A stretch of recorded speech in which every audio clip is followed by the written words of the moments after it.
নিত্য নতুন ভালোবাসার গল্পের একমাত্র ইউটিউব চ্যানেল লাভ হিস্টোরি আজই সাবস্ক্রাইব করুন।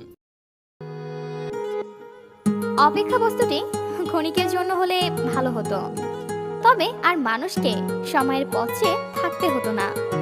কিছু একটা ফলাফল পেয়ে যেত, হোক তা সুখের নয়তোবা দুঃখের।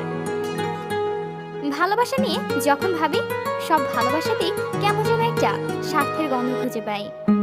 শুধু স্বার্থ খুঁজে পাই না, আমার মা বাবার ভালোবাসাতে। পৃথিবীতে এই ভালোবাসাই শুধু স্বার্থহীন।